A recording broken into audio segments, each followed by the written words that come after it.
Many people know Jim Keady as the Chris Christie heckler. You'll remember him from back in October when he stood up during a Chris Christie appearance and took him on head on and was told to sit down and shut up. Well, Jim Keady is here with us now, sitting down. We want you to talk, though. What has your life been like since that? Well, in the 48 hours right after the governor told me to sit down and shut up, it was a media whirlwind. I was heading up to New York that night, the next morning, the next afternoon. I was doing radio interviews, television interviews, talking to print journalists, and it was very exciting in that it created a platform for me to be able to talk on behalf of the thousands and thousands of New Jersey families that are still trying to get back in their homes after, trying to recover from Sandy. And that one of the things, the way that it was positioned by the media at that time was, it may have seemed like, oh, here was this one heckler. I was there with a group of people, two of whom were directly impacted by the storm. They were also holding signs. For whatever reason, the governor decided to engage me that day. You were right in front of the camera, yeah. Right in front of him. You were the most persistent. I mean, there was a reason he picked you out of the crowd. Yeah. Well, the other activists were standing as well. I think part of it is because, I'm 6'4", I'm a pretty big guy, and when I'm holding a sign up, it looks like a billboard. But again, what it did was it created a media platform, an international media platform, to put the Sandy recovery issue back into the forefront. But you're a former city council member, you're a small business owner, you're a father, you're an activist on behalf of Sandy families. And it's an important point that you say that you got all this media attention for 48 hours. Has it helped? Absolutely. We have seen, one of the big things is getting the money out the door through this REM program. The state was given by the federal government to get Sandy families back in their homes $1.1 billion. On the day that we engaged the governor in Belmar, only $219 million of those dollars had gone out the door. We're now up to $360 million. It's still not where it needs to be. All of that money has to get out. You have thousands and thousands of families that are trapped in this bureaucratic mess. They want to rebuild. They want to get home.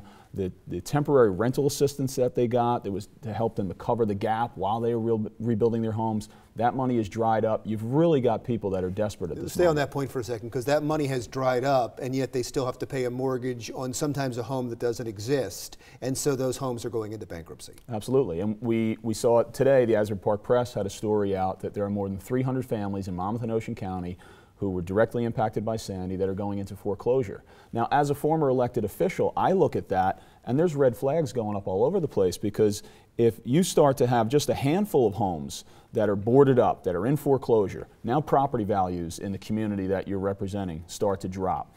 As a homeowner whose home wasn't impacted, if those homes get foreclosed on, they're not paying taxes anymore. So you're either going to have a drop in local services, or your property tax bill is going to increase to offset those taxes not being paid. Now you bring that up to the state level, and the state is now looking at a situation where you have these local communities that are going to be asking for extraordinary aid.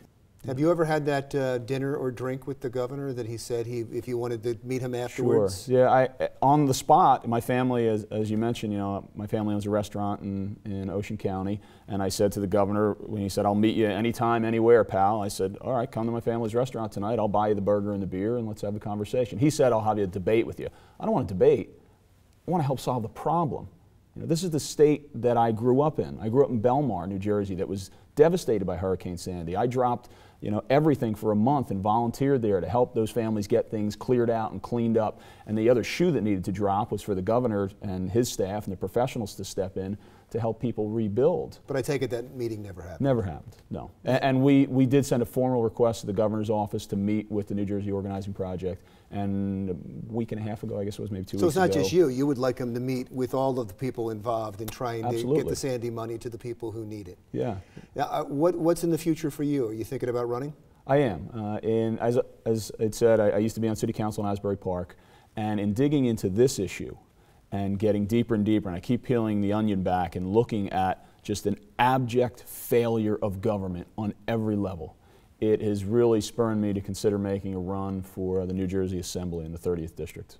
And how would you handle somebody that stands up and heckles you? if you serve on city council in Asbury Park, that's it's not that abnormal. And I think the governor did a tremendous disservice to the office of the governorship and to the citizens and the voters in New Jersey in the way that he handled the situation with me. I look at it, if I had been in that situation, I would have said, sir, I understand you're upset. And I understand that families aren't back in their homes. We're working on it. Hey, Chuck, can you do me a favor? Can you take this gentleman over there? Let's get a meeting set up with him. Can you let me do what I'm here to do today? And I will listen to you as soon as as soon as I'm finished up. Is that cool? Great. That's how a statesman handles a situation. Mr. Keady, thank you so much. Yep. We'll be following your campaign. Please come back. My pleasure. I'm Larry Menti. This is Jersey Matters. We'll see you again in just a few minutes for another thing.